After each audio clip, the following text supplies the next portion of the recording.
So I'm very pleased to introduce our second session of the day, Women Voice Power. Our first speaker is Gregory Camp, who is a senior lecturer in musicology at the University of Auckland and acting head of the School of Music. His research focuses on mid-20th century film music, Disney music, and opera.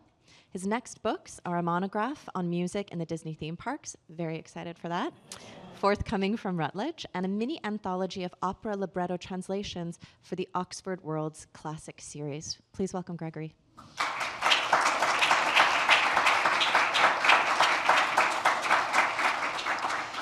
Thank you all very much. It's a long trip to get here, but totally worth it. I've been learning so much from all of you and enjoyed getting to know you and spark some ideas. So young soprano Deanna Durbin shot amazingly quickly to stardom in 1936 in the hit film Three Smart Girls. She was the top billed star in all 20 of her subsequent films, becoming Universal's #1 box office draw. She stayed at or near the top until she retired in 1948. While later versions of the young female soprano persona like Jane Powell and Katherine Grayson played roles that were normally subservient to or equal with their male co-stars, Durbin's characters are almost always at the narrative and musical center of her films. She is the one who makes the plot go. She and her films have been somewhat misrepresented over the years. Durbin was more than just a popular singing star. Not only were her films major box office successes, but at least in the first half of her career, the critics were mostly positive. Frank Nugent in the New York Times was a big fan. Writing about 100 Men and a Girl, her second film, he said that while Durbin is, quote, not a great singer and certainly not a great actress, she is a wholesome and spring-like personality, one of the nicest the screen has given us in a long time. And he says that that film's climactic scene is as thrilling a bit of business as State's last-second touchdown, the hero's arrival at the Bloody Gulch Saloon, or the way the Bengal Lancers stormed the heights of Balaclava. But just to give the other side some air, Graham Greene didn't like Three Smart Girls. He said, as usual, we become acquainted only too intimately with the hideous cavern of the human mouth. But he was more the exception. Even James Agee was intrigued. About her performance of Silent Night in Lady on a Train, he wrote, the camera treats her in the way John Gilbert used to treat Garbo, in a manner that must be seen to be believed. For fanciers of the strange and terrible, Miss Durbin's quietly orgiastic tribute to the Nativity is a must. The industry itself recognized the films through quite a few Oscar nominations, 28 in fact altogether, as you can see here. And this is far more than Judy Garland's, Katherine Grayson's, Jane Powell's, or any other Hollywood youthful singers' films. While previous work on Durbin has focused on fandom and the process of star-making and on the links between vocality and representations of youth, today I'm going to center the structure of Durbin's songs and the stories that surround them to examine how the combination of actor, character, and music helped to lead to her great success. Rather than starting with what Durbin symbolizes, girlhood, teenagerdom, art music, I look at how Durbin was actually represented orally and visually on screen, what she sings, how she sings it, and how it's filmed. First, we need to clarify what kind of singer Durbin was. She was a trained soprano, but labeling her as a juvenile opera singer, as historians sometimes do, isn't quite right. She sang 80 songs across her 21 films. Only 10 of them were from operas. We see in this chart that fully half were new, mostly written for her, and the rest came from the light classical or art song repertoire, or were arrangements of traditional songs, mostly American. She also never performed in staged opera. There were some attempts to do that, but it never worked out. Rather, her first success was on the radio, most notably appearing on Eddie Cantor's show. Contemporaneous reviews of her films usually don't call her an opera singer, or even a classical singer. She was just a singer or a soprano. Our category of classical wasn't yet formed in the 1930s. Rather, the distinction was more often between the kind of singers trained to project, usually referred to by their voice type, soprano, tenor, baritone, etc., and the radio-trained singers, notably crooners. Alison McCracken has contextualized the male side of this system in her book, Real Men Don't Sing. A good recent illustration of how nebulous these categories of opera and classical singing still are is the discourse around Ariana Grande in Wicked. Fans and she herself have said that she learned opera singing to play Glinda, much to the consternation of teachers of classical voice. She does sing in head voice, albeit not in a way that projects how opera singers need to project. But in the minds of many viewers today, a head voice alone signifies opera in a way that it did not 80 years ago with Durbin. Durbin's multifaceted success happened for a few reasons, which have been discussed in the literature on Durbin individually, but not necessarily synthesized. First, the production machine at Universal, the strategy to make lots of movies cheaply with homegrown stars. This contrasted a studio like MGM's attitude, which veered between a more prestigious and elite glamour and idealized small-town tidiness of things like the Andy Hardy films. MGM decided not to take the risk on Durbin, who wasn't a big city sophisticate, but maybe also too fancy for Andy Hardy. Second, there was the growth of the middlebrow. People wanted to hear highbrow forms like opera and other art music on the lowbrow media of radio and in the movies. Durbin falls perfectly between the brows as a down-to-earth soprano, comfortable while performing on radio and on screen. Third was the interest in youth and the growth of the adolescent or teenager as its own social category. It's another splitting of the difference here. Durbin is between Shirley Temple, a kid, and someone like Alice Faye, a young lady. At Durbin's heart, therefore, and the reason for her stardom, I think, was her in-betweenness. She's not a little kid, not quite a young woman, not a fancy opera singer, but still a trained soprano, not a big city sophisticate, but not a rube. The films themselves are in between, splitting the difference. Not quite musicals, not quite straight melodramas. What they are is what I'm calling the personality musical. In this subgenre, a musical star does a lot of musical numbers, but usually nobody else does. The majority of musical films made in the 1930s and 40s were of this personality-led type. The Freed unit-style integrated ones are the exceptions. In a personality musical, most of the musical numbers are opportunities for a music specialist performer to show their stuff, usually diegetically. Durbin sings soprano. Danny Kaye does his musically comic shtick. Carmen Miranda does her Brazilian songs and dances. They're barely musicals at all by the conventional integrated definitions, in that the songs don't progress the story, but rather stand out as spontaneous moments of musical communication, and that's their point.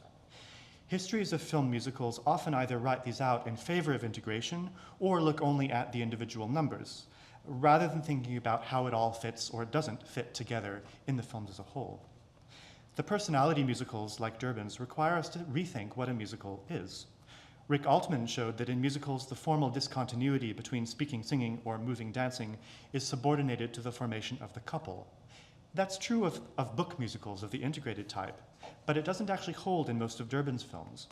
Durbin, Danny Kaye, or Carmen Miranda sing not to form a couple, but rather to show off themselves.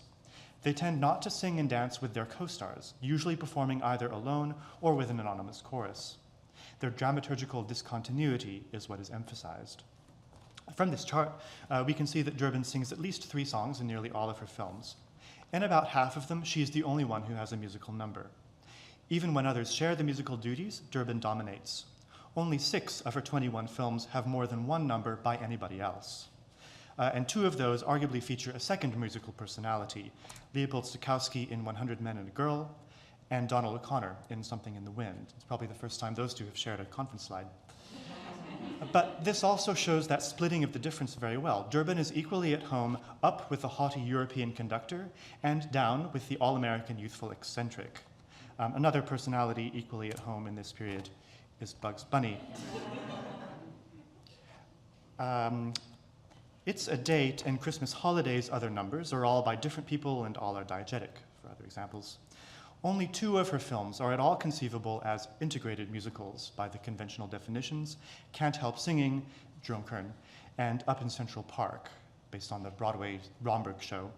But both of those were subject to a lot of cuts that made them less musical than they were originally planned to be, especially Up in Central Park.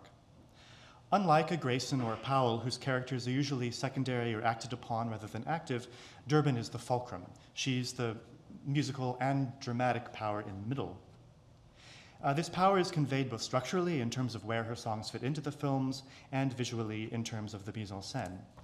I watched all of the films and graphed out where the songs happen, and there's not nearly enough time to go through all of this data, but if you want to see it, I'm happy to send it to you.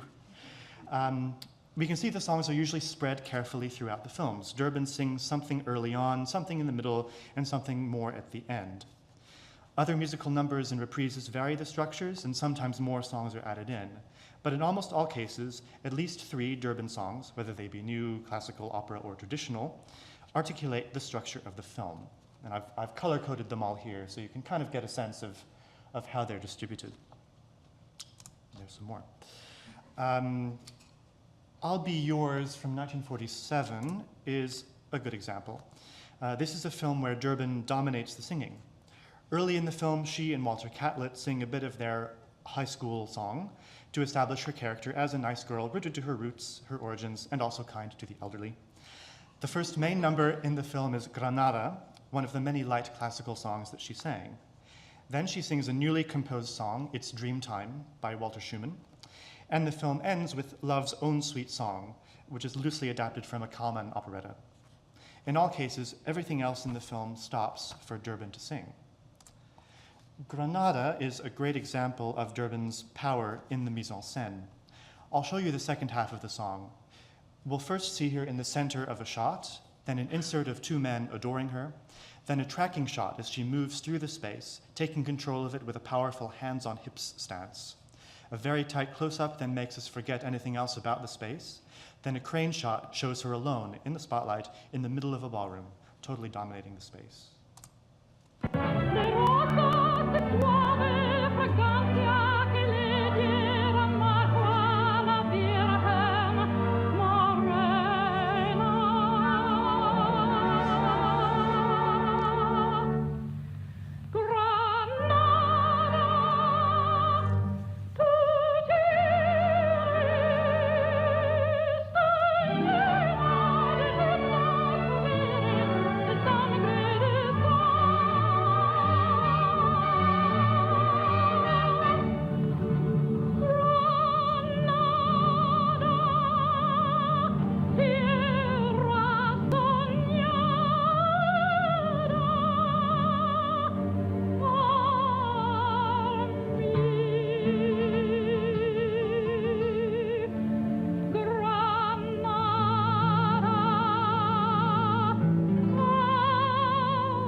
So throughout, she's always either at the center of a space or the only one in the shot, always the main object of the camera's focus, or she's focalized through other shots of people who are looking directly at her. And nearly all of Durbin's main songs are shot in this way, whatever their type and location. And this one is from later in her career, so she's in a more adult sort of dress and hairstyle. But even the earlier songs, when she was younger, the shooting style is the same. She dominates the frame. The Oscar-nominated song Say a Prayer for the Boys Over There by Jimmy McHugh and Herb Magidson from Hers to Hold shows all of this again in microcosm. The film was directed by Herb Ryan and produced by Felix Jackson, whom Durbin would later marry, very briefly. In this chart here, I've broken down the shots as well as the musical structure to see how the shots articulate it. Durbin works in this film at an aircraft manufacturing plant, a job she's taken on both to contribute to the war effort and to track down her love interest, Bill, played by Joseph Cotten. She sings the song during a variety show that the workers are putting on. The sequence starts with Durbin and Cotten in a 2-shot. They talk, and then she starts to sing, with him still sitting in the background, but very much in the background. After a short reaction shot from Cotton, Durbin takes over, first with a mid-close-up, and then with a very elaborate crane shot as she goes from the bleachers onto the stage. Short shots of Cotton and a pair of listeners remind us of the wider context during the verse. In the repeat of the chorus, a beautiful lateral tracking shot reminds us of the stakes. The camera passes along a row of listeners, enraptured and moved by what Diana is singing. Then in the last chorus, a succession of 3 shots bring us increasingly closer to Diana, increasing her intimacy with the real audience in the cinema.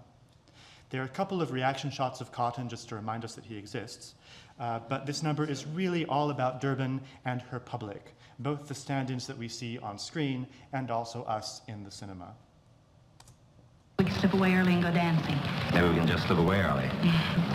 All right, then we'll go dancing tomorrow night. Oh, I got it. So the sync is kind of on.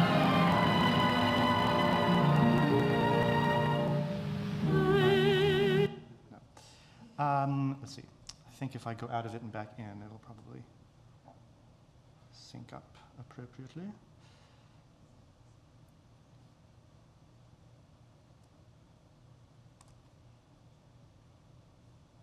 Slip away early. All right, then we'll go dancing tomorrow night. Okay, maybe if I just play it in this.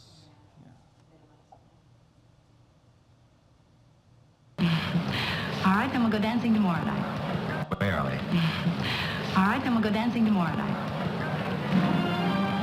Oh, I forgot. That's not good. It worked on my one earlier.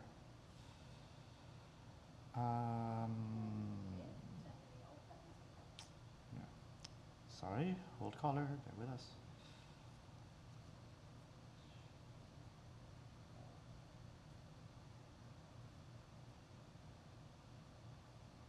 We can slip away early and go dancing. Maybe we can just slip away early. All right, then we'll go dancing. All right, then we'll go dancing tomorrow night. Oh, I forgot. Yeah, I'm not sure what to do about this. Maybe we don't have to listen to it necessarily, is look at it. So you can find this number if you really want to online, I think, but there's one of those, remember he is there too shots, but very short. I've color-coded Cotton to purple, so you can see in the duration of the whole number, he's barely there. It's just little flash cuts. We're almost always with Durbin. That's what the blue is. The lighter shades are the long shots, and as it gets darker, it's the close-up.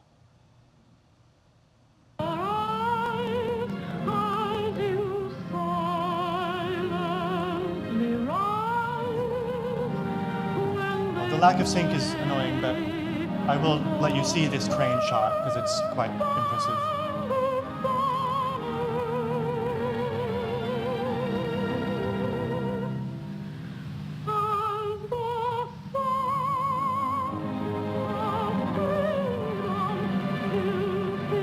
So she's always in the middle as the camera moves along with her.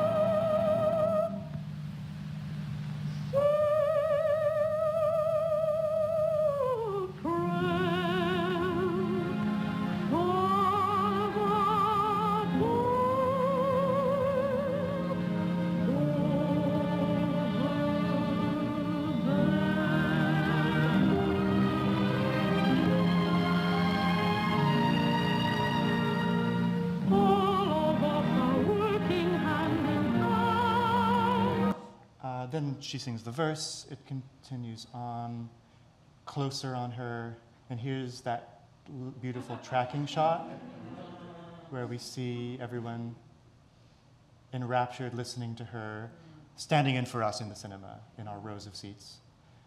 Longer shot of her now into the last chorus, closer, closer, yeah, and that's the end of the sequence. So sorry about the sync, but at least that gives you some idea of it. The filmmakers have carefully arranged the song so that each section tells us something different about Durbin. Chorus A is Durbin and her love interest, but then he's mostly forgotten. The chorus A prime places Durbin within the wider space. The verse is split between Durbin and the individuals listening to her. The second chorus A is all about the listeners and the power she has over them as we see their faces as the camera tracks. And then in the last chorus, A prime, we, the cinema audience, are brought up close and personal to Durbin. Because we're in Washington, I have to end with Durbin's final film, For the Love of Mary, which is set here. Through a series of unusual events that we don't need to go into, Durbin ends up with her love interest walking around the tidal basin instead of going to see The Barber of Seville. But she decides to give him a summary of the opera, and she takes on the role of Figaro herself. I'll just go back into that to see if it works.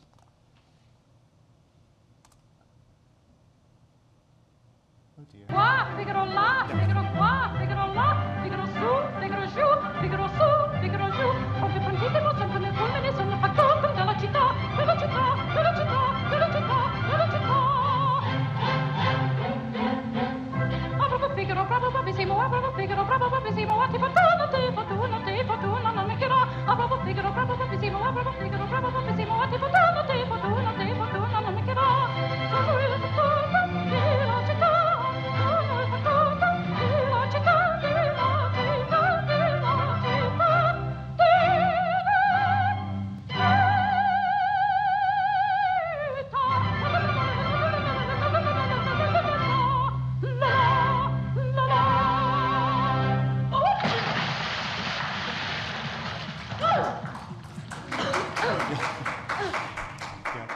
Be careful around the tidal basin, you might fall in.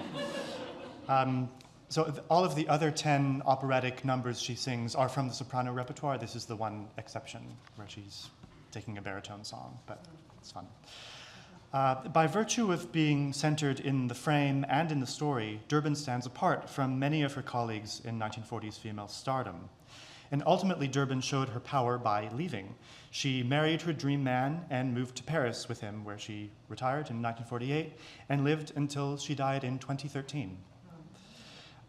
Looking at popular films and non-integrated personality musicals like Durbin's can give us a deeper understanding of the variety of film musical types and actors that could be seen and heard in this era. Thank you very much.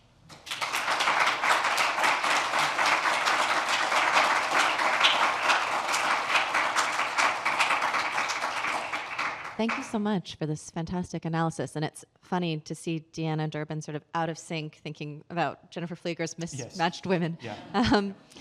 I was wondering, I loved your analysis looking at the visual language along with her song performances. And I'm just wondering if you saw patterns in the mise en scène and the cinematography in relation to the song structure. Do we pull back for these crane shots at particular moments within the song? Is there a kind of consistency to how this is shot and edited?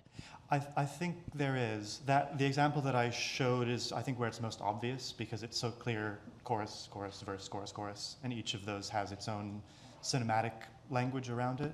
But the cinematographers and music directors do seem to be interested in the structures of the song, so that as we come into the climax, it's always a close-up. Same with Granada. And with Granada, it's also indicative of the style in that it's a mix of long shots where we see her mastering the space, whether it's a ballroom or a stage, and with the close-up that brings us right into intimacy with her. Thank you. This is a fascinating paper. I have many questions, but I'll just ask one. Maybe we can talk later. In 1948, in that last clip you showed, this was a time when women were being shoved back into the house because they had, gone to work for the war effort, and then and there was a lot of like, you need to get back. Do you think there's anything to be read in the fact that the one time she sings a male aria, at the end she's made a fool of because she falls into the water? Yeah, maybe so. I hadn't thought of that. But in that movie, she is a working woman. She works as a switchboard operator at the White House and solves the Supreme Court's problems. She's good friends with all of the justices, and they all get together and listen to her sing. Yes, please, Adrian. Yeah, a couple of things. Loved it. The open mouth. So many women are criticized for having open. Eleanor Powell's criticized for her mouth being open, and clearly she's not singing the way Judy Garland sang when she was dubbing or being dubbed with her own voice. So she's toning down everything, so she's not really performing singing. And just commenting on if you know anything more about the mouth stuff. And then I love the space thing because women controlling space is a big deal in film. And then finally, if you looked at like Gallup audience research, because this is around the period they were doing it, to see what her audience composition was.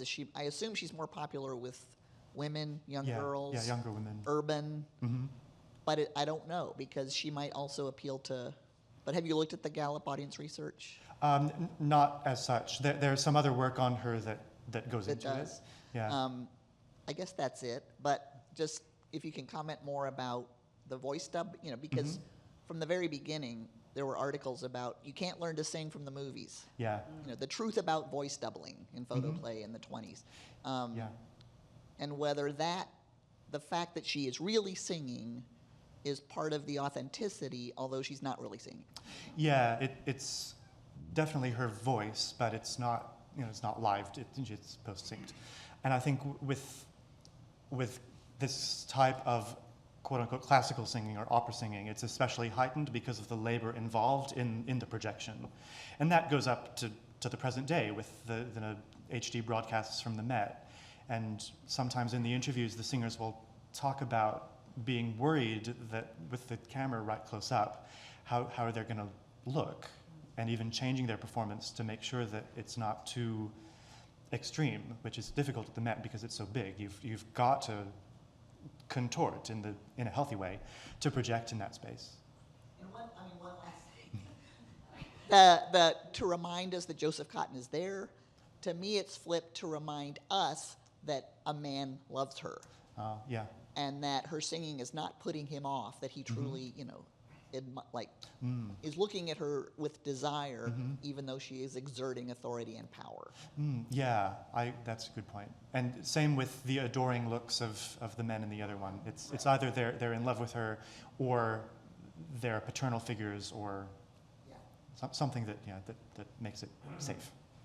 We have time for one last question. Between the two of you, who wants it more? Thank you so much. I love this. Love Deanna Durbin. About her audience, probably a lot of people know this, but there were 2 photos of Deanna Durbin in Anne Frank's area in the secret annex, which is interesting. But can you talk a little bit about why her career kind of fell apart? And I think it's epitomized by the fact that in her last film, there is no new song, to my knowledge, for her to sing, and she's singing. They've gotten so lazy that she's now singing a baritone aria. Yeah. It's like we've exhausted the possibilities, and I know that Deanna Durbin herself rejected her own career and was totally disinterested. I know because I got in touch with her, and was totally disinterested in exploring or revisiting or discussing anything about her career.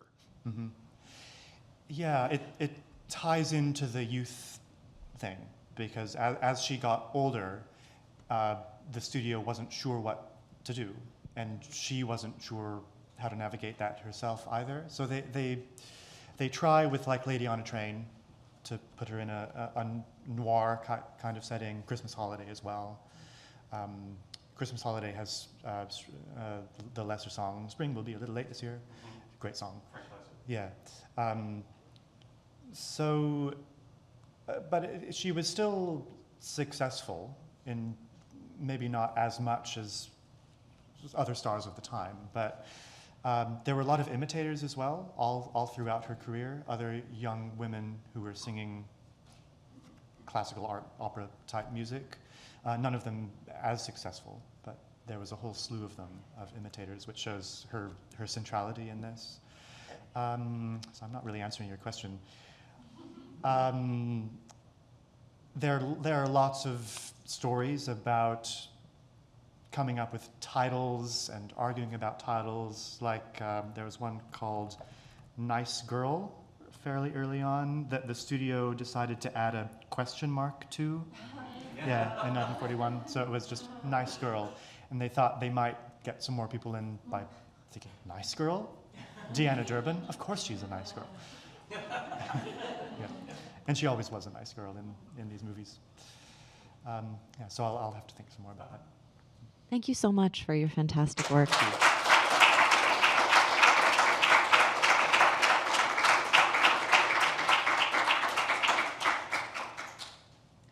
Our next presenter is Nathan Platt. He's an associate professor who teaches musicology and film history courses at the University of Iowa. He's currently working on a book on the music of Mary Poppins, also very excited for this book, for the series Oxford Guides to Film Musicals. Please welcome Nathan.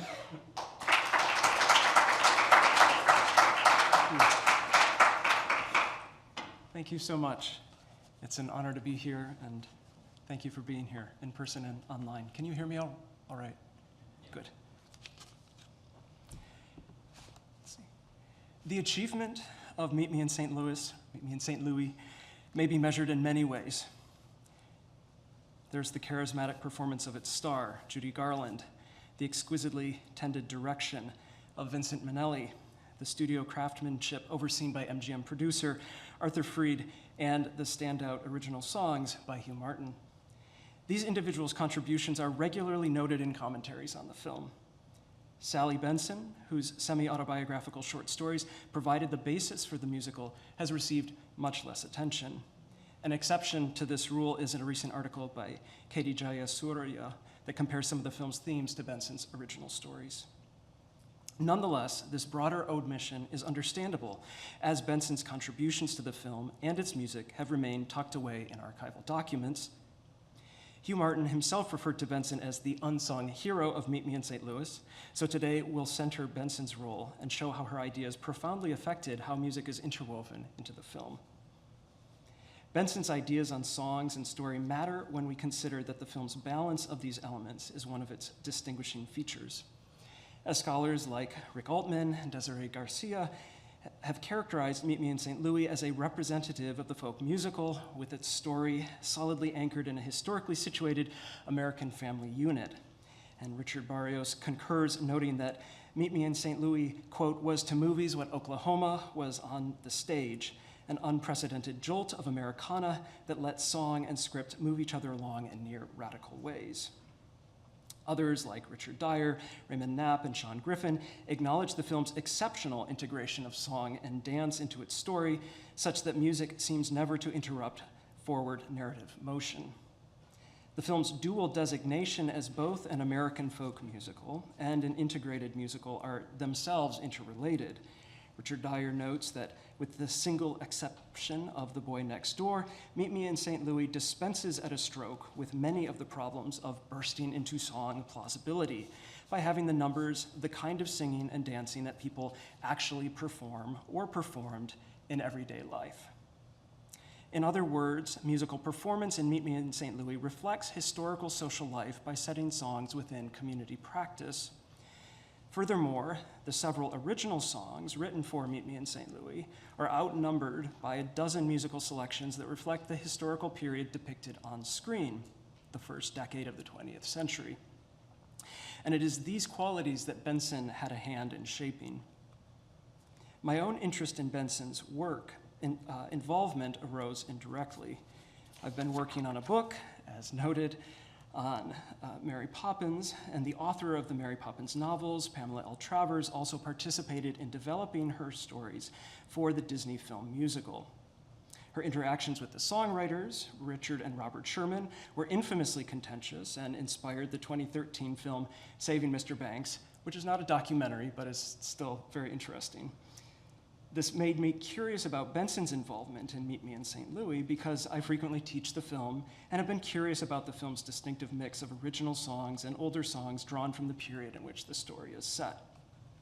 Helpfully, correspondences, film treatments, and scripts preserved in the Arthur Freed collection at USC and the MGM and Vincent Minnelli collections at the Margaret Herrick Library show that Benson's contribution to the film's music is greater than has been previously acknowledged. Most notably, Benson expanded the musical content of her original stories in a screen treatment written in collaboration with Doris Gilbert for MGM. Although the story that Benson and Gilbert handed to producer Arthur Freed differs substantially from the film that was made, their musical ideas proved resilient. This earlier musical layer resounds throughout the film, helping us to hear Meet Me in St. Louis through the fresh perspective of its source author and her initial adaptation. Benson's involvement also offers a valuable complement to the example of P.L. Travers and Mary Poppins, showing how source authors may shape and control opportunities for musical expression within adaptations of their work differently. Sally Benson was born in 1897 in St. Louis. Her name was Sarah Smith. She became a prolific writer of short stories, and in 1941 and 1942, The New Yorker published a dozen stories by Benson that were inspired by her childhood in St. Louis. Each had the same title, 5135 Kensington, the address where Benson had grown up, and the address of the autobiographical Smith family. A subtitle specified the month and year of each story, with each new installment proceeding forward by a month. The stories were collected and published in a book titled Meet Me in St. Louis, which came out in 1942. Instead of tracing an overarching dramatic conflict, we get to know the multi-generational Smith family through vignettes as they argue about the flavor of homemade ketchup and sing in the parlor. The family comprises the grandfather, the parents, Mr. and Mrs. Smith, and their 5 children, Lon, Rose, Esther, Agnes, and Tootie, who is Sally Benson's fictional double. The final story of the collection treats the opening of St. Louis World's Fair, the Louisiana Purchase Exposition, in 1904, which presumably inspired the title for the story collection and matches the 1904 song, Meet Me in St. Louis, Louis, which ironically is not mentioned in the original stories. When The New Yorker was still publishing new installments of the series, producer Arthur Freed arranged for MGM to purchase the film rights and hired Benson to work on a treatment. By this time, Benson was already in Hollywood working with Doris Gilbert on scripts for the radio series Junior Miss, based on another popular collection of Benson's stories. Benson and Gilbert extended the partnership by beginning work on a treatment for Meet Me in St. Louis. It is difficult to know how Gilbert contributed to the treatment. Benson biographer Mary Ellen Keefe notes that Gilbert served an apprentice role to the more experienced Benson and later asked for Benson's help in getting her own stories published, which Benson provided. Benson's personal interest in period musical details suggests that she was behind most of the musical decisions. Benson and Gilbert's treatment, which they wrote in April of 1942, is nearly 200 pages in length and draws selectively from the original stories while introducing new overarching plot lines. Much greater emphasis is placed on Lon leaving for Princeton, where he spends too much money trying to impress a wealthy young woman, which worries the family back home in St. Louis. Knowing that Benson and Gilbert were writing for Freed, who had already produced 6 musicals by this point, it is not surprising that the Benson-Gilbert treatment expands the musical references in the original stories by adding new musical details and sequences. But Benson and Gilbert's treatment does not envision a musical in the conventional sense. There are no scenes in which characters burst into song or dance to express their feelings. Instead, the story affords natural opportunities for Lon to pluck his mandolin, Rose to play piano, Agnes to dance for others, and Esther and Tootie to sing songs of the period, all of which lend scenes historical flavor and conviviality.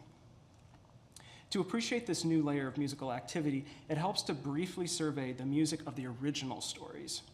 As this table indicates, there are approximately 8 instances of music making in these stories, although nearly half of them occurred during a party hosted by the older Smith children for their friends, a scene that was adapted for the film and is in the story titled February 1904. 2 of the songs would even end up in the film, although the placement of Tootie singing "Right in the Corner Where You Are" would move from the Smith home to an ice wagon that Tootie rides early in the film. Benson and Gilbert's treatment gives the family more music. In one of the first scenes of the treatment, a conversation with Tootie about one of Rose's romantic interests pivots to Rose accompanying Esther on piano for "The Temple Bells," a 1902 song by Amy Woodford Finden. Benson showcases her musical research by working details of the published score into her treatment. In the lyrics, the word mogra is given an asterisk and an explanation of its meaning. And in this treatment, Esther actually sings the annotation while performing the song, a joke that causes her to laugh, and then suggests that they sing a song that better fits her mood, the Siciliana from Mascagni's opera Cavalleria Rusticana. Both songs present a male character pining for his beloved, a theme that voices Rose and Esther's shared desire for male affection. But Esther's aria is interrupted by the sound of a screen door slamming next door. We know where this is going. This is a cue to Esther that her romantic interest, John Truitt, is outside, so she and Rose go to investigate. Now, Tempo Bells and Cavalleria Rusticana are not in the film, but the songs lay the foundation for different musical scenes. For instance, Rose and Esther perform Meet Me in St. Louis at the piano, with Esther following the score over her sister's shoulder until they are interrupted by their father. And Esther is moved to sing The Boy Next Door after seeing John Truitt outside. Both the description of Esther's singing of the Siciliana and the filming of The Boy Next Door emphasize that Esther sings inside the house but directs her voice beyond, so that she is framed by the house's door and window, respectively. Although any resemblances to Mascagni are likely coincidental, The Boy Next Door has what Raymond Knapp characterizes as a European lilt. It is operatically adjacent in its broad melodic swings and tremulous, yearning upper notes. Is we've never met, though I dream of him all the while. But he doesn't know I exist. No. Another musical detail from the Benson and Gilbert treatment is when Esther has John help her turn down the lights in the house following the party. From the stairs, looking down on John, Esther says, "Standing here like this reminds me of a song. I mean, I feel like the girl in the song. It goes like this." And from here, Esther commences with Over the Banister. This scene remains largely as it is in the film, although the suggestion of the song comes from John, who recalls the lyrics as the MGM string section discreetly sets the key for Esther to complete his own musical memory. Go. How does what go? Over the banister leans a face, tenderly sweet, and beguiling, while below her with tender grace he watches the picture, smiling. So we're having similar sync issues here. This is all feeling very Singing in the Rain. But it's also fascinating to see them just displaced by a few seconds, and not surprisingly, it utterly changes the sequence and even how you read. The most elaborate addition to the Benson-Gilbert treatment, however, grows from a musical encounter in the original stories between Lon and a character named Ida Boothby. Ida appears in the final story of the Kensington series, where Rose and Esther ask Lon to accompany a new girl visiting from Joplin, Missouri, to the fair. Approaching the house where Ida is staying, Lon hears Ida playing piano. Ida is singing Nut Brown Maiden from inside the house, and Lon's voice joins hers before they have even seen each other. Actually, I'll wait till I get to this. Ida approaches the screen door, and Lon is immediately smitten. Benson and Gilbert write, Lon thought he had never seen this is just Benson at this point. Lon thought he had never seen a prettier girl. She was small and brown-skinned, and her hair was brown without a trace of red in it. Ida lightly teases Lon, who has just sung a parody of the song's lyrics, which mock the titular Nut Brown Maiden for having beautiful but false teeth. I don't think those are very nice words, says Ida, for such a pretty song. Ida's outsider status is accented yet accepted. As she and Lon sit close together on the trolley, she says, "I'm disgracefully tanned." Lon waves this away, saying, "What of it? The girls here are scared of a little tan. You look all right tanned. You look like a pecan." By the end of the story, Lon and Ida are a couple. Lon hums Nut Brown Maiden in Ida's ear, and she smiles, reminding him to sing it with the right words. Benson writes, "The right words," Lon repeats. He never remembered feeling half so happy before in his life. Benson's description of Ida is emphatically brown. Ida sings Nut Brown Maiden. She has brown skin and brown hair. She also wears a brown linen skirt and carries a hat of brown leghorn adorned with brown velvet ribbons. In a very literal sense, Ida is rendered as a woman of color. Ida's remark about being tanned and Lon's assurance of her attractiveness leaves open the possibility that they are addressing forms of difference unrelated to sun exposure, but neither Ida, Lon, nor Benson are more specific. In part, perhaps, because since anti-miscegenation laws in Missouri would have rendered an openly interracial bond illegal. Regardless, Ida and Lon's song represents the Kensington story's most significant musical episode. Nut Brown Maiden brings them together, and Lon's parody provides a source of good-natured disagreement that they resolve by the end of the story. In Benson and Gilbert's treatment, Lon and Ida's story is greatly expanded. Instead of arriving at the very end of the Kensington stories, Ida arrives near the beginning of the treatment, at the party celebrating Lon's departure for college. Introduced as the cousin of another party attendee, Ida is staying with an extended family in St. Louis to study at school. Benson and Gilbert make it clear that Ida's appearance affects those present. They write, Esther and Rose looked at her speculatively. She was brown-skinned and her hair was short and curly so that her pompadour parted and sprang into ringlets around her face. The young men looked at her and there was reservation in their expressions. Benson and Gilbert offer no further explanation, although Ida's appearance, her long-term stay in St. Louis, her absent parents, allow the possibility that Ida is passing as white. When Esther introduces Ida to Lon, who is tuning his mandolin, Ida explains that she too sings, plays guitar, and admires Princeton, Lon's school. Lon rudely turns away from Ida in the middle of their exchange. Esther responds by putting her arm around Ida, inviting her to sing a duet, which they do for the crowd. As the party continues, Ida attempts to endear herself to Lon, who remains uninterested. As the party comes to a close, the ambiance becomes more wistful, a recognition of Lon's imminent departure for Princeton and the end of summer. Esther proposes they sing one more song, one of the old ones, like In the Good Old Summertime or Under the Bamboo Tree. Lon says Bamboo Tree is better, and the singing commences. Benson and Gilbert write, the words of the song were lighthearted, but the young people sang and played it seriously. When the song was finished, Esther sighed. I guess it's all over, she said. All the fun. Under the Bamboo Tree was composed by Bob Cole with the help of his partner, J. Rosamond Johnson. Both were vaudevillians and songwriters.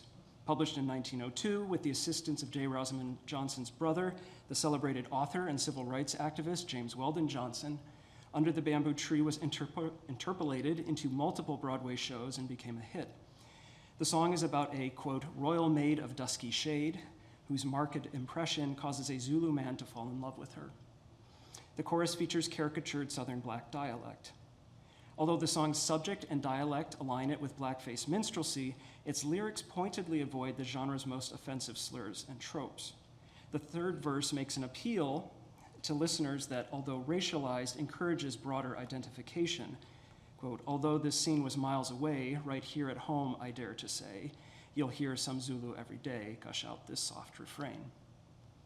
Having Lon pick the song in proximity to his meeting Ida also invites additional associations, especially in light of this third verse.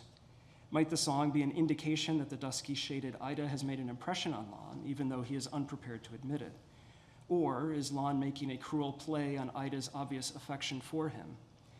These are unanswerable questions, and part of the power of Benson and Gilbert's treatment is that they do not make the question, let alone the answer, explicit. These are merely possibilities, ideas made to linger in the imagination.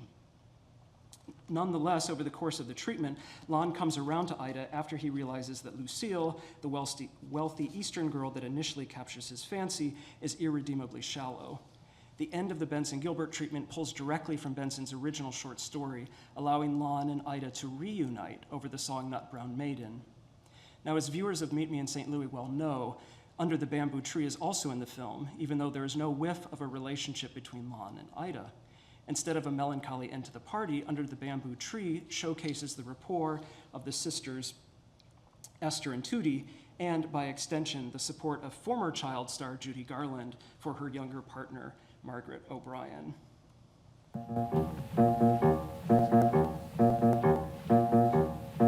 Down in the jungles lived a maid of royal blood, though dusky shade. A marked impression once she made upon a Zulu from Madame Boulou, and every morning he would be.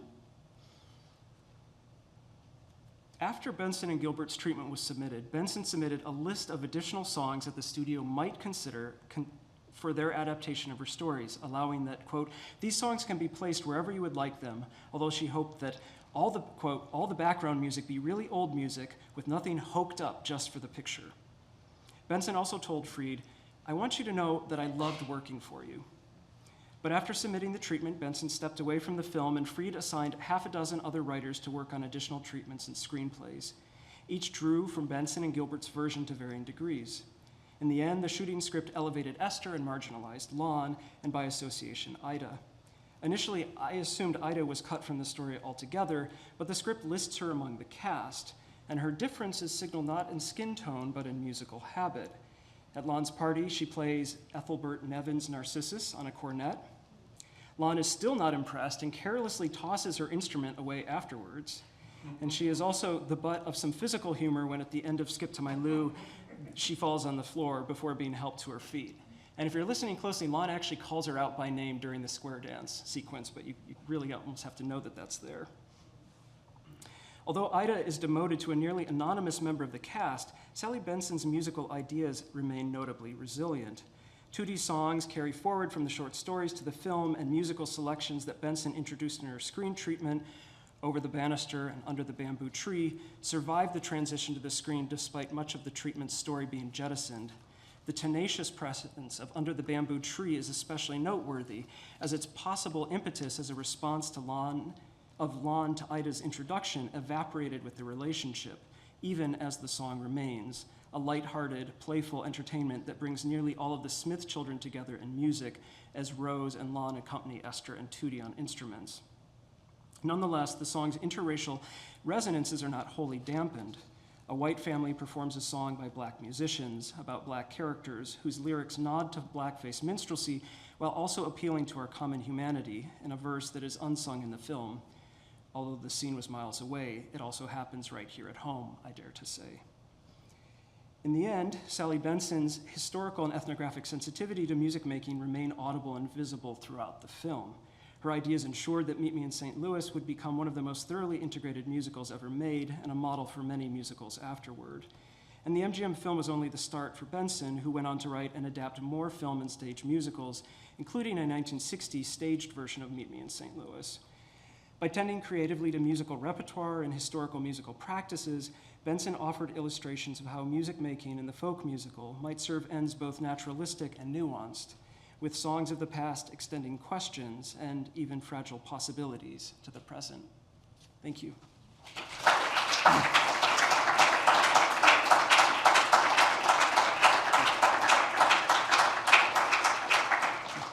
Thank you so much for this wonderful paper. I have a quick question. I think we all famously know about the changes made to Have Yourself a Merry Little Christmas, and I'm wondering if there was a suggestion of a song at that moment in her treatment, and if so, what the tone of it was, if it aligned with sort of the original or the revision, or. That's a wonderful question, and I would want to check my own notes on that, but I don't recall there being a song in their treatment. So much is different, and I'm trying, you know what, I would need to think about that one in particular. But one of the things that's just, fairly startling, and again, this is maybe somewhat well known, but the original songs entered fairly late in the process, sometimes surprisingly so, and even the trolley song was supposed to have been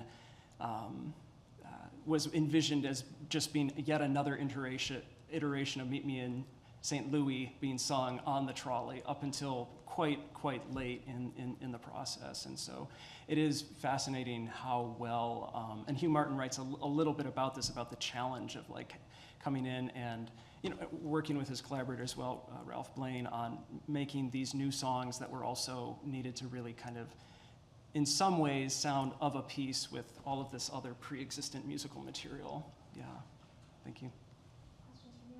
Yes. Yes, hello. Thank you so much, Nathan, for this. This was wonderful. I love a good bit of musicology, and it was so fun to see you the other day in the reading room amongst the Hugh Martin collection, kind of yes, doing further work just a couple of days before presenting. And I'm so sorry for the weird things that are happening with the sound, because it only seems to happen on randomly on one slide. So now, yes, what on earth is going on? Anyway, I was wondering, can you say any more about the title of the song? Because I'm struck particularly in the title page of the kind of the old song sheet of how it reinforces the idea of St. Louis as a French colony.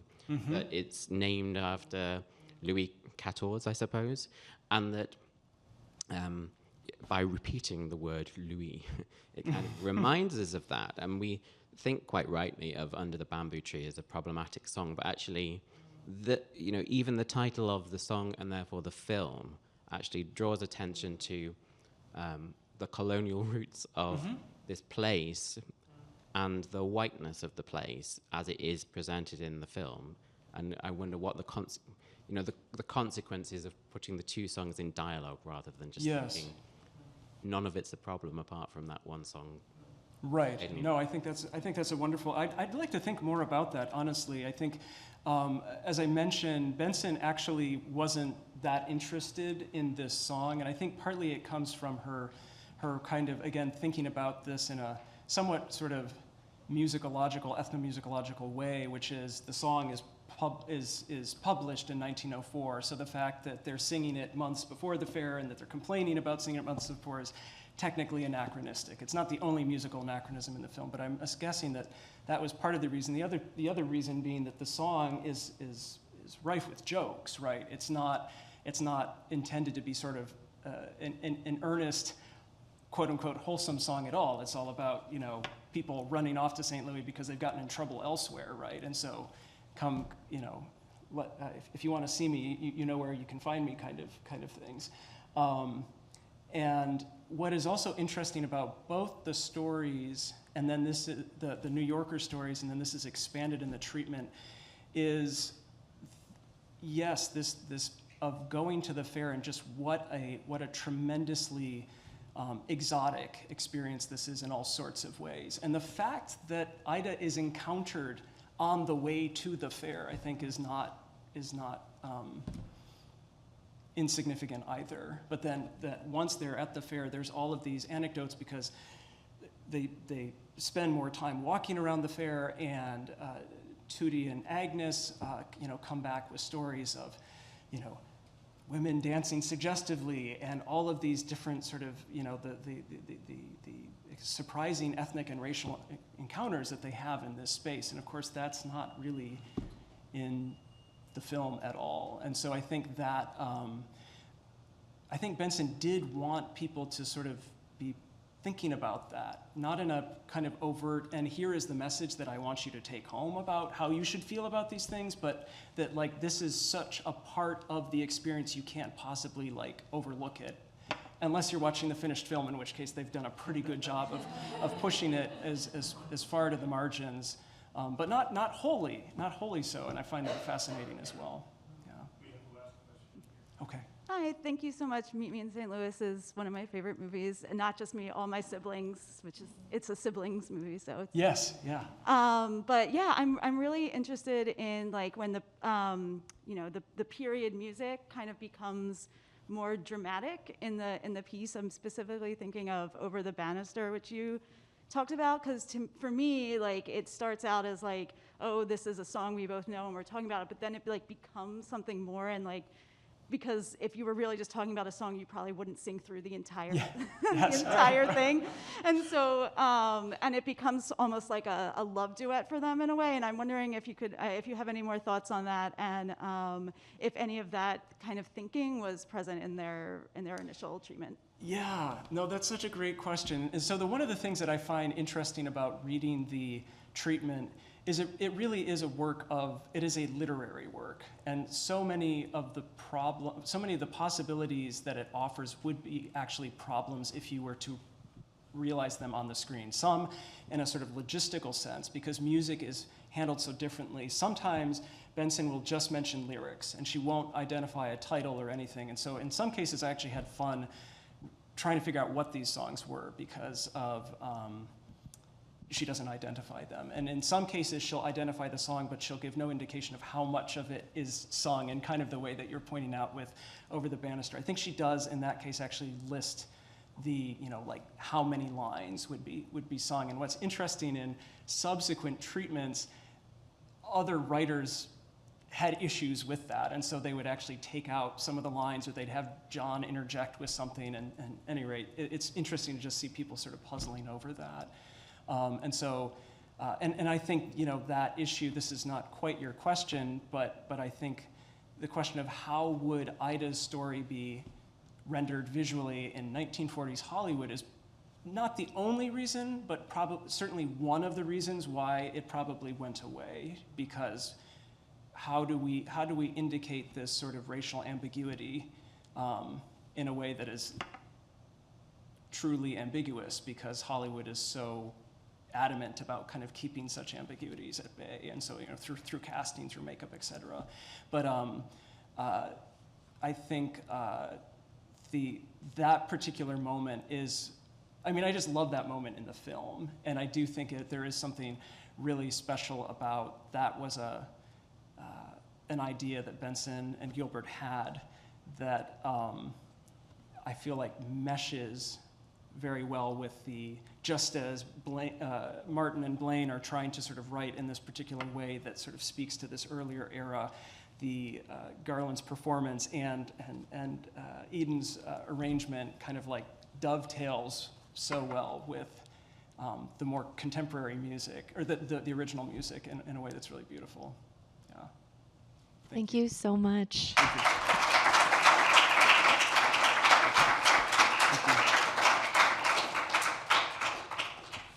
We'll see everybody back in an hour. Oh, no, we won't? Yes. Oh, I'm sorry. Yes. Sorry. Never mind. Forget it. But lunch will be after this excellent paper. Our final presenter on this panel is Kristen Turner, who works on the intersection of U.S. popular entertainment at the turn of the 20th century and issues of race, class, and American national identity. She and her co-author won the American Musicological Society's Teaching Award for an exceptional pedagogical resource for their book Race and Gender in the Western Music History Survey, A Teacher's Guide, in 2023. Her presentation today is based on research for her forthcoming monograph from the University of Illinois Press, which received a 2025 H.L. Johnson Publication Subvention from the Society for American Music. Please welcome Kristen.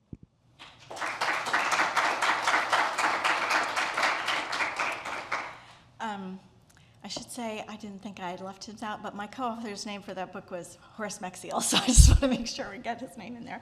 And as is often the case when you talk about early 20th century issues, I will be using terms in this presentation that were very common then, but are certainly offensive today. As we were reminded yesterday, I think it's important to use those terms to remember the stakes of what we're talking about. Okay, so between the early 1890s and 1920, the same moment that the United States slowly inched forward toward giving women the right to vote, legalized segregation stripped black citizens of their equal rights. Both the woman question and the Negro problem affected how black and white women were portrayed on stage in American musical comedies before World War I. Influential and powerful new women in U.S. musical theater like Elsie Janis, Lillian Russell, and Aida Overton Walker did more than act. They ventured into areas dominated by men. They managed their careers, composed music, produced shows and vaudeville acts, and choreographed dance numbers. Yet, they did not necessarily play such women on stage. Broadway was, when it came to gender, a pretty conservative space. The true woman was the ultimate traditional gendered archetype. This angel of the home was modest, demure, the moral exemplar for her family, and ensconced in the private sphere. in an era when Americans were debating whether women should be allowed full citizenship rights by gaining access to the vote, the liberated woman was the enemy of the establishment. She was depicted as flamboyant, loud, emasculating, and devoted to career rather than family. But for Black American women, the true woman was often out of reach. Black women were often needed to work to help support their families, and racist stereotypes painted them as too pushy, too promiscuous, or too dim-witted to ever be a true woman. The theatrical stereotypes developed in minstrelsy, Lucy Long, Mammy, and others, trapped Black women characters in unruly territory. There is no such thing as a respectable minstrel character. In my forthcoming book called The Operatic Kaleidoscope, Voice, Race, and the Ragtime Popular Stage, I did just turn in the draft on Tuesday for copy editing. I argue that the operatic vocal timbre was strategically deployed in musical comedies to provide a kind of sonic impersonation, an oral subtext for a character that was legible to the audience. In the examples I'll talk about today, actresses with operatic vocal timbres were cast as true women characters. In white musical comedies, this was often the ingenue leads, and in Black musicals, the characters were stereotype-busting, uplifted women. Meanwhile, white female characters who deviated from the true woman stereotype, even if they were supposed to be opera singers, were usually not cast with an operatic vocal timbre, which sonically signaled their break with traditional gender roles. But let me first give you a little bit of background about very early 20th century musical theater, because the aesthetic is quite different from something like the Great Songbook era. Broadway musical comedies prior to World War I were not designed for the long term. Creators wrote them quickly. A successful Broadway show might run for 100, possibly 200 performances before it would go out on a national tour, usually for at least a year, and then they would be forgotten. Just to give you an example of this, Harry B. Smith wrote 300 librettos, and 123 of those shows went on Broadway. So, I mean, it's just the numbers are phenomenal. Thousands of these shows, and they were not typically revived. That was extremely unusual. In such an environment, it should not be surprising that these productions relied on stock characters, recurring plot tropes, and musical shorthand to help make the creative process go faster. Audiences knew what to expect from different types of characters based upon stereotypical theatrical representations that were sonic and visual. The costume, makeup, dialect, and vocal timbre all provided information. In musical comedies, unlike operetta, in fact, they called them comic operas on stage at that point. They didn't use even the term operetta, mostly. So in musical comedies, unlike operetta, most of the characters were played by actors with what theater historian Ethan Mordern calls theater voices. So the juxtaposition of operatic and non-operatic voices becomes significant in this context.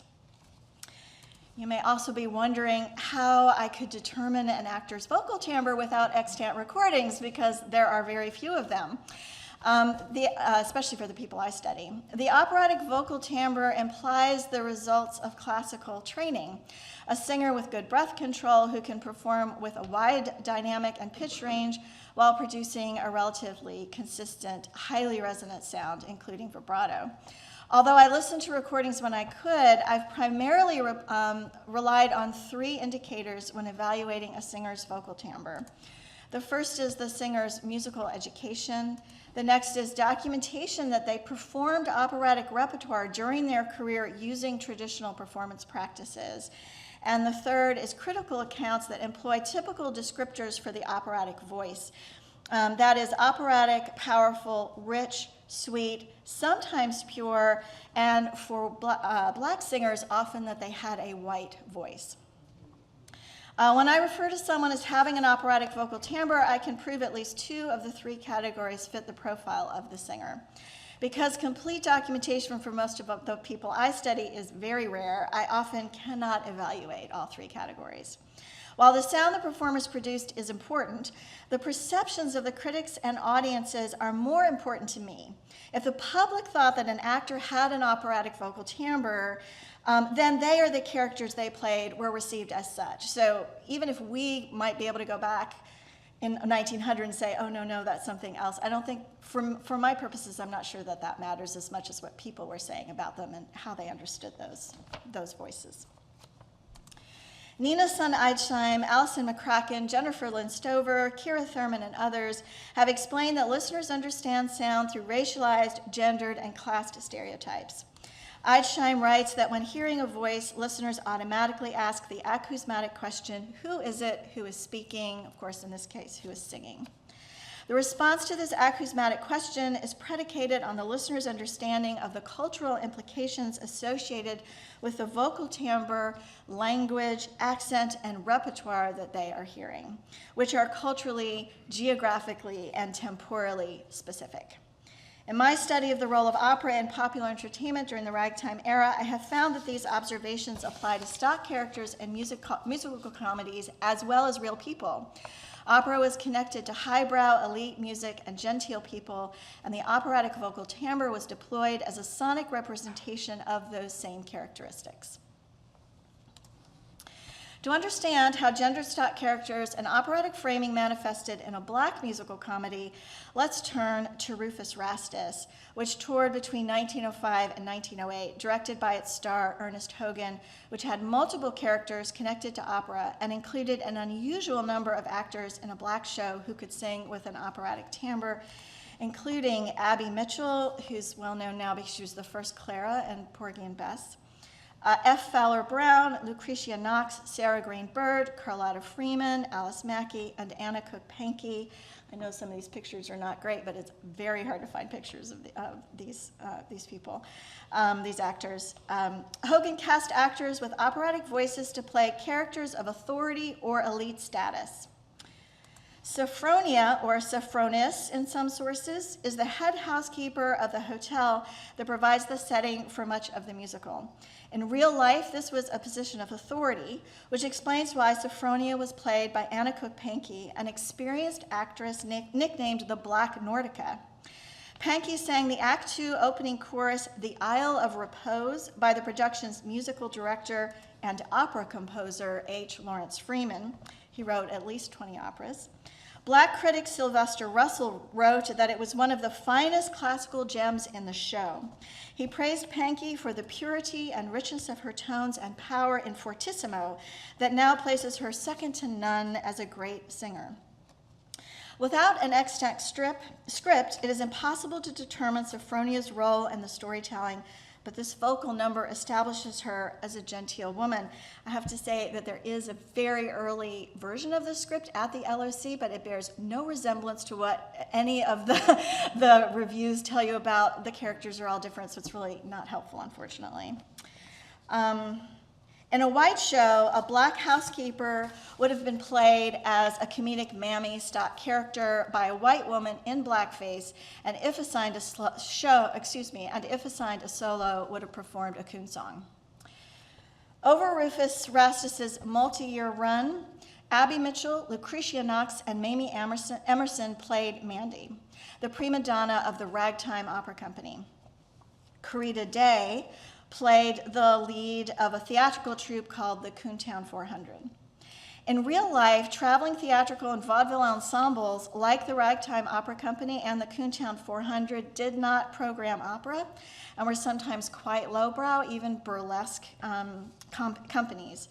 The elite connotations of opera and the 400, which was the nickname for the richest and most influential families in the US, were part of the group's comedic or parodic commentary on the upper class, and these would have been all Black companies if they were called Ragtime Opera Company or something.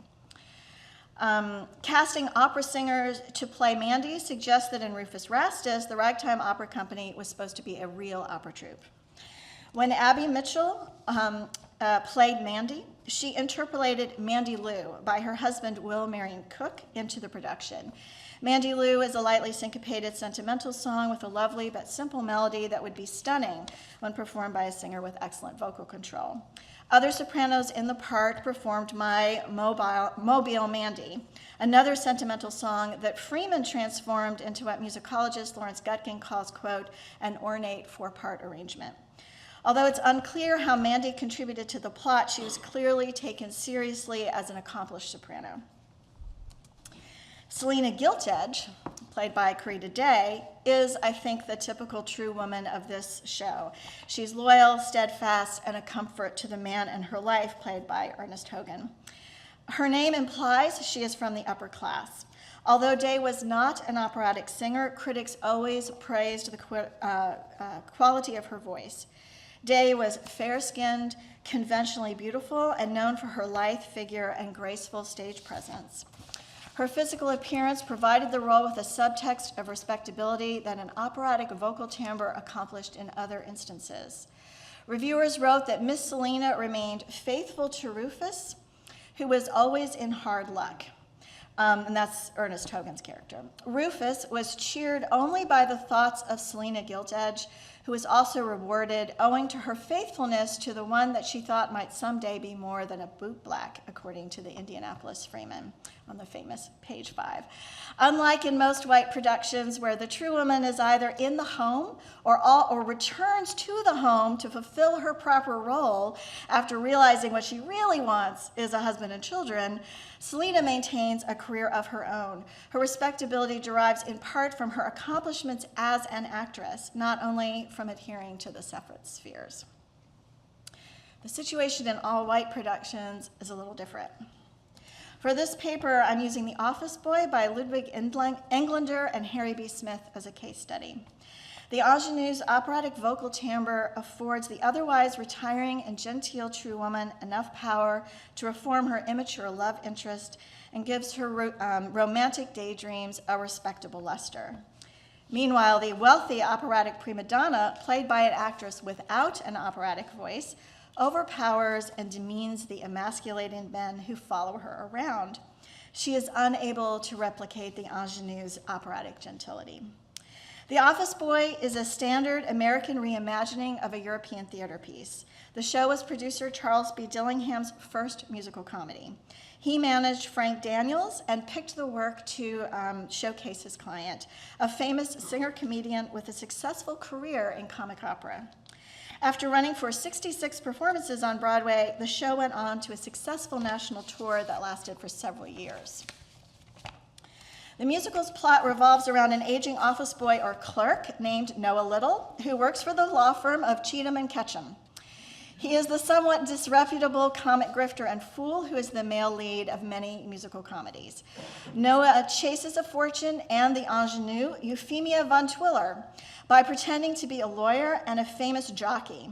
The B story is about Claire de Lune, an opera star who stands to inherit a fortune if she can convince Cheatham and Ketchum that she is, quote, a good and modest girl who has never been indiscreet. That's what it says in the script. Eva Tanguay a good and modest girl. Eva Tanguay originated the role of Claire de Lune, a broadly comic character who conforms to all the worst stereotypes about prima donnas.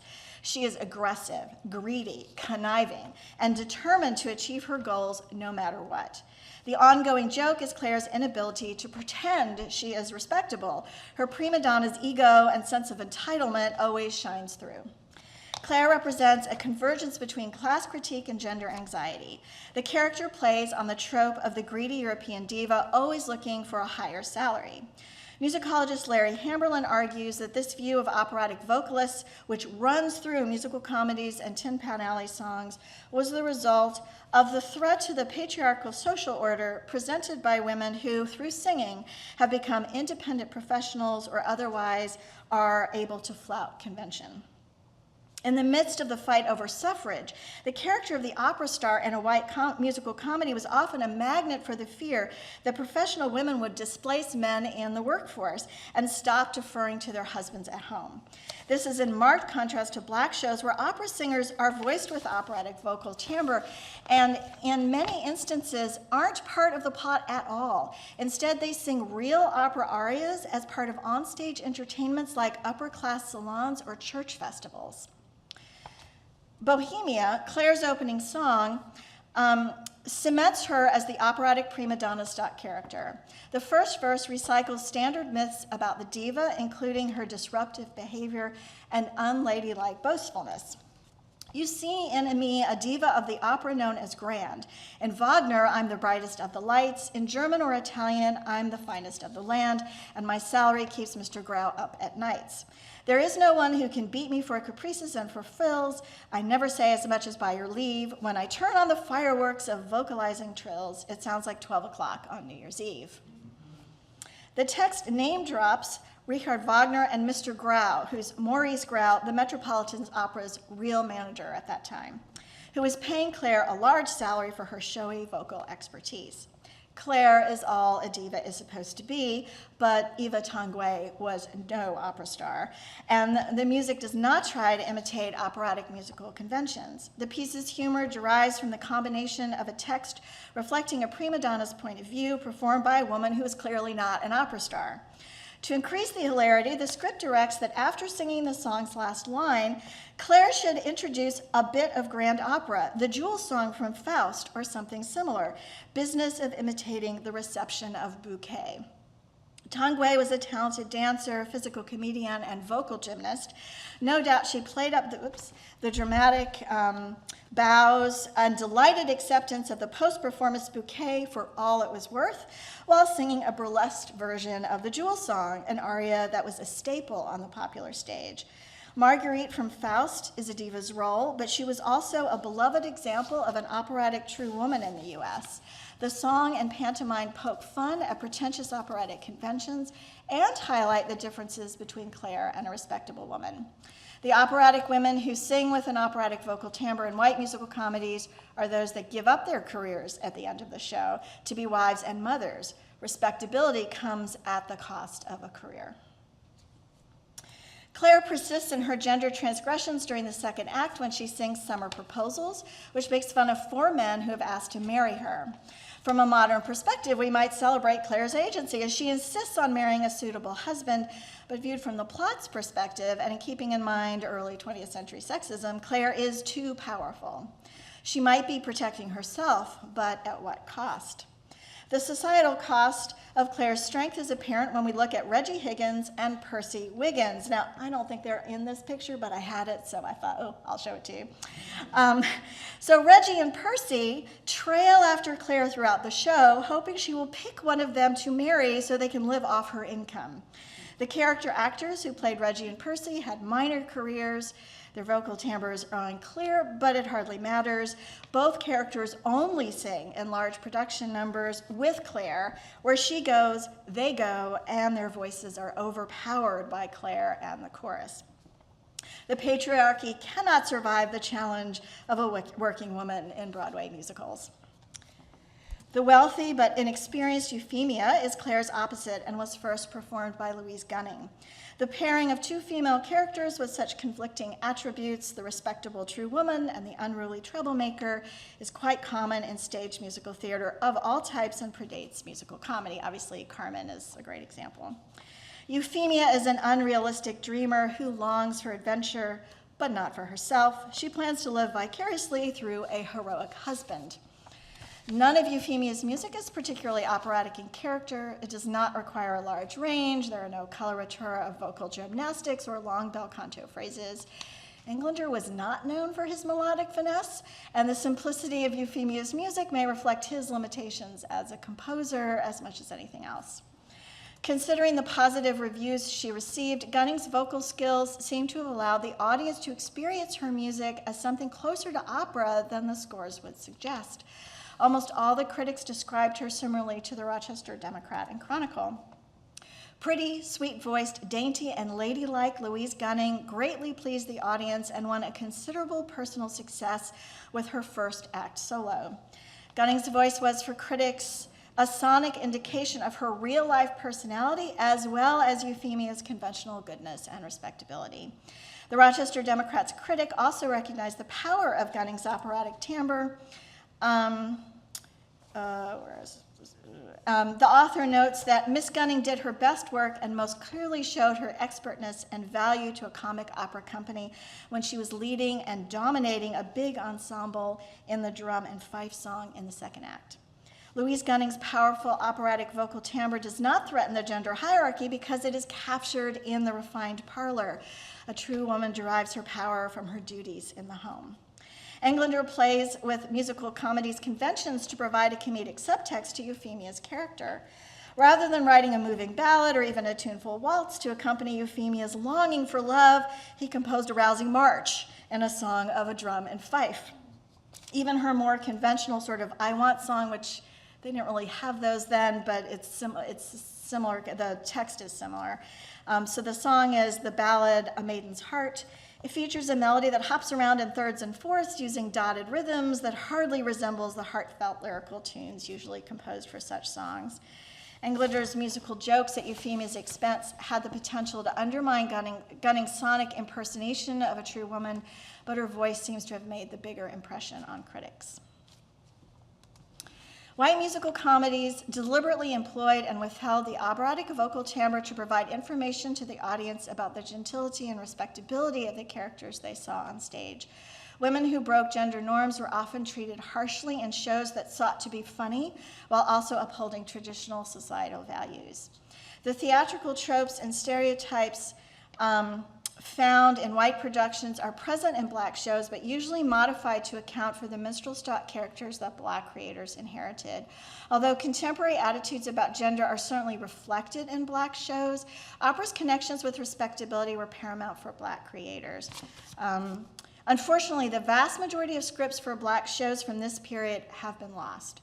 But in those that survive, women are generally not treated with the kind of disrespect that I see in some white productions, in fact, in many white productions. It's not to say that black women weren't comedic, but they weren't they just were not treated so incredibly disrespectfully.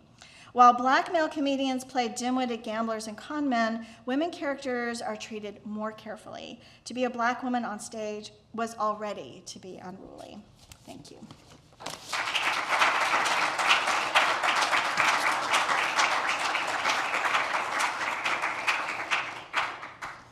Much for this fascinating paper. I should put this back. I did these slides too quickly, so these are various iterations of black women on stage, and you can see. And I did that a little wrong order, so I apologize. I'm wondering if you noticed in the descriptions of vocal timbre of black women performers any degree of colorism, and because you talked about the kind of visual descriptions of light-skinned and dark-skinned black performers. So there were very few dark-skinned black women performers in this period. In fact, they would often, in ads, they would literally, on the pages of the Freeman, they would say they wanted dark-skinned men and light-skinned women. That being said, actually, I'll answer this another way, because I'll say that because there were so few dark-skinned women, it's hard to know. But Corita Day here, right, she was very, the Freeman published an article, I would guess it was by Sylvester Russell, but it wasn't signed, where she was absolutely savaged for not darkening her skin because she looked like a white woman on stage having a romantic relationship with a clearly black man, and the Freeman was worried that it would cause violence. And in fact, they had an example where someone did in a review talk about, it looks like a white and black man on stage, and the show actually put out a press release saying Corita Day is black. So, these differences in skin color caused other problems. Yeah, thank you. Questions from the audience? Oh, yeah. Yeah. Oh, I'm so. Oh, go on. Okay.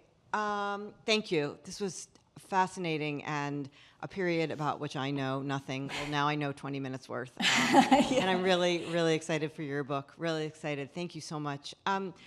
Can you talk some about the touring circuit and where the black shows went and where the white shows went and who was the audience and how expensive was it to see it and what happened when they went out on the road? Sure. So